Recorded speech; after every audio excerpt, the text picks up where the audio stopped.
I'm sitting across the street from the Houses of Parliament. On this angle, you can see the House of Lords directly behind me. Sort of in the other direction is the House of Commons. I used to work for several members of Parliament and did some work for Margaret Thatcher as well while I was here about 25 to 30 years ago. The building is pretty much the same. The tourists are the same. I have, of course, changed, but it's a remarkable place. And I've always found that a lot of the philosophical and political understandings that I have really came from this place here. So if you don't mind a little bit of a jittery camera, I'm going to move this about a bit so that you can see. This is the Victoria Tower, and it's on the far end of the House of Lords. Panning across this way would be the House of Lords. And that spire you see in the center there is the central lobby. It is directly between the House of Commons and the House of Lords. And then off in the distance there, you can just see Big Ben jutting out from behind Westminster Hall. The Westminster Hall is the oldest part of the Palace of Westminster. It survived the Great Fire that claimed most of the rest of the palace.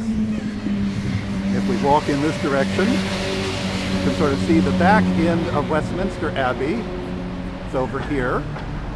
And this was a particular road, as you can sort of see how busy it is all the way along here, that I used to walk on a regular basis.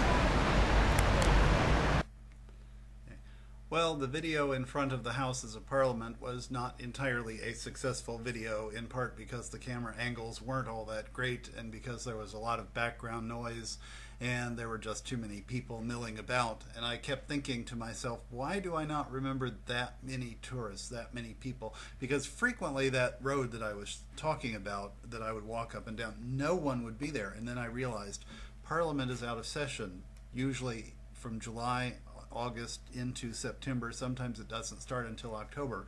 The tourists wouldn't be there primarily, and we were out of town, we were out of session. So yes, that was a different experience for me. The Houses of Parliament are an intriguing place, but I think it's really the parliamentary history and the constitutional tradition that comes out of it that has affected me more. In some of our classes we will study John Locke. In some of our classes we will study principles of Edmund Burke and other philosophers, such as those who strive for a balance of liberties, those who look for ways in which we can understand who we are in relation to each other and the world, which becomes necessarily political as long as we live in groups of people, also psychological and sociological. So there's much to commend itself to having a practical experience in politics. And as I mentioned in the video, that place is a very formative place for many of the ideas that I have. When we look at John Locke, we can trace his ideas directly back to ancient Greek and Roman thinkers. So those who are studying ancient Greek philosophy can look for ideals in Plato, in Aristotle, in the Stoics that live in the writings of John Locke.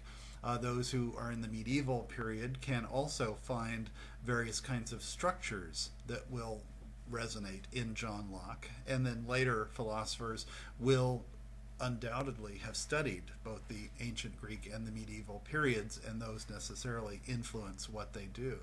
In terms of religious studies, of course, England has a state church, of which when I'm in England, I am a part. When I'm in the United States, I'm not a part of that.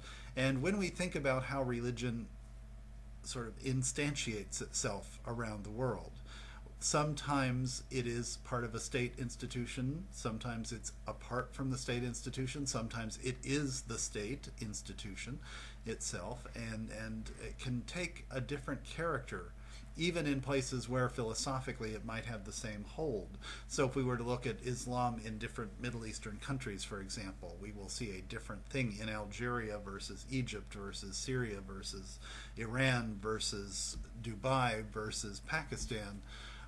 We're going to find not just differences between Sunnite and Shiite, but the differences in which the people within that nation take the relationship between their nation, their identity, and their religion. Those will be varied along the way. So there are lots of interesting things along the way to be looking at that can come out of a reflection on what we do in our own lives, what different kinds of work experiences you've had, what different kinds of travel experiences, what kinds of different research and reading and learning experiences you have. Try to see what you can bring out of those into what's influencing the way that you think about things today, because that's certainly something that came to mind as I was standing there.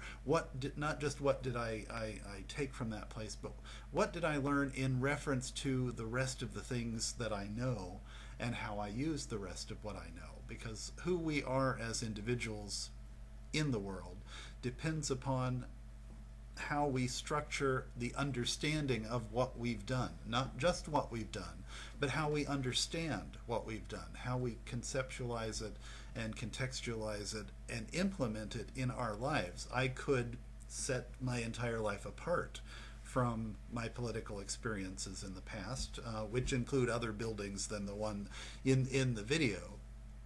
I could take a look at different kinds of things that I've done, and it is a weird feeling. I know many of those of you who are watching this video have the same experience. There are things I've done in my life that are under the seal of the confessional, sometimes in the church context and sometimes in the government context of security clearances.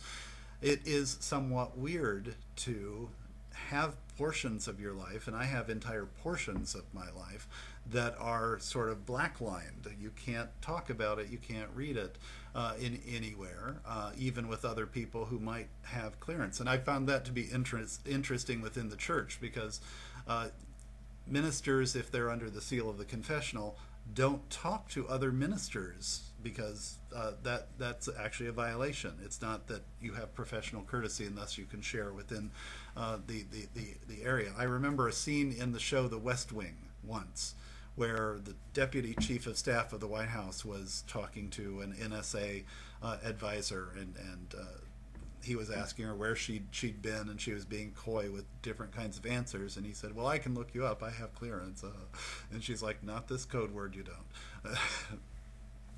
There are different things that we can share, but there are different things that we can't share. How does that then affect us? Because there are portions of our lives, even if we get away from those things, there are portions of our lives that we literally cannot share, that are internal to us and understandings to us. And this can perhaps relate to some of the things that are going on in epistemology. How do we understand those things, and how do we utilize those things that we really can't bring out, because there is no way to bring them out in any way that's ever going to make sense beyond the confines of our own sensory perception apparatus that we call ourselves. So I thought I would throw those out, and I hope you enjoyed the video, and I will be posting up at least one more from Oxford and then one more from Iceland over the course of the next few days. So stay tuned.